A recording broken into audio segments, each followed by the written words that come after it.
All right, let's dive right in. We're going to explore a single, incredible verse from the Song of Songs. And according to the ancient mystics, this isn't just beautiful poetry. No, this is a coded timeline of the universe itself, from its creation to a catastrophic system crash, and all the way to its ongoing epic reboot.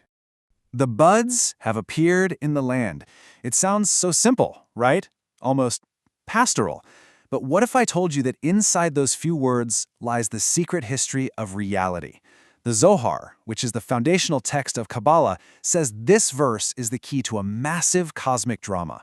It's a story of perfect connection, a devastating break, and the long, painstaking work of repair. So let's unlock that story.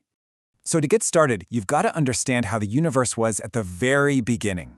The mystics describe creation less like a Big Bang and more like the unfolding of a perfect but totally dormant system.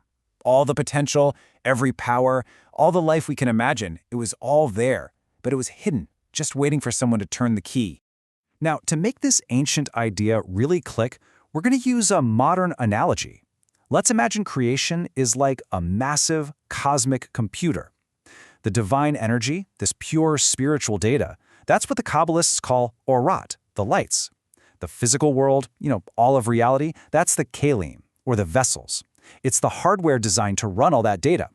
And then there's a third piece, rishimu, or impression.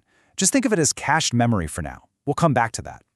This cosmic computer idea, that's going to be our guide through this whole thing. And the Zohar is crystal clear about this. It says when the world was made, the earth literally held every potential inside it, but it wasn't producing anything. The heavens held back their rain. You see, the whole system was installed, it was powered on, but it was just sitting there. Idle. It was waiting for the main user, the one being who could actually bridge the gap between that divine data stream and the physical hardware. It was waiting for us, for humanity. And that brings us to Adam. See, he wasn't just another part of creation. He was the catalyst. He was the system administrator with the master password, the one person designed to bring the whole thing online. The very moment Adam came to be, the circuit was complete. The Zohar says immediately, the buds appeared in the land. The heavens opened up their flow. The earth released all of its hidden potential. And for the first time ever, those divine orot, the lights, streamed perfectly into the kalim, the vessels of creation. The connection was flawless. The bandwidth was infinite. Reality was finally operating at 100% of its intended power. But then, the catastrophe happened. An event so huge that it didn't just affect humanity. It crashed the entire cosmic operating system. And I'm not talking about a minor bug here. This was a total catastrophic system failure. So Adam's action, eating from the tree of knowledge of good and evil, was a profound system breach. In our tech analogy, it's like he tried to force the hardware to process data it just couldn't handle, a mix of pure source code with corrupted code. And the result was, well, catastrophic. The divine lights, the orat, they immediately withdrew. It was like someone yanked the plug on the master server. The worlds fell, and that perfect, beautiful connection between heaven and earth was just severed. But here's where it gets really interesting, and this detail is crucial. The Kabbalists teach that even when the lights pulled back, they didn't just disappear. They left something behind, a reshimu, an impression, a ghost image of that perfect state. It's just like the cached data on a hard drive after you delete a file. And this reshimu, it's everything. It's the system restore point. It's the blueprint that holds the memory of what perfection looked like. And it's the key to every repair that comes after. Now, the world after this crash was broken, totally unstable. That divine connection was gone, and reality was just falling apart. So the first attempt at a system repair comes with Noah, and this wasn't a full restoration. Think of it more like rebooting your computer in safe mode. The flood, in this model, was basically a hard wipe of a corrupted system. So Noah's Ark becomes this kind of external hard drive, preserving the essential seed files of reality. By saving these seeds of life, Noah pulls off a partial restoration. He stabilizes the world and stops it from totally collapsing. It's functional again, sure, but its capabilities are severely limited. The connection to the main server is still down, but at least the local machine is running without blue screening. And the very nature of this safe mode repair is actually coded into the story of Noah's 3 sons, Shem, Ham, and Japheth. They're said to represent these fundamental spiritual forces he helped reestablish. Shem embodies mercy, or rachamim, which is all about expansion. Ham embodies judgment or din, the force of restriction, and Japheth represents the balance between the two. See, Noah didn't bring back the original flow, but he rebooted the world with these core processors, mercy and judgment, in a new, stable but limited configuration.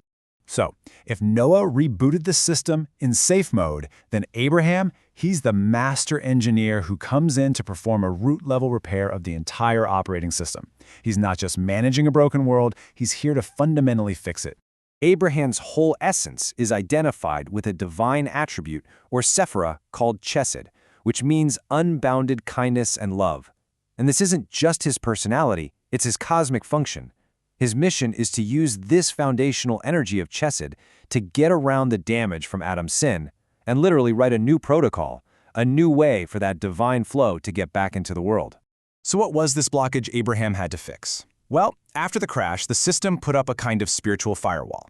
The mystics call this the 5 severe judgments, or giverot.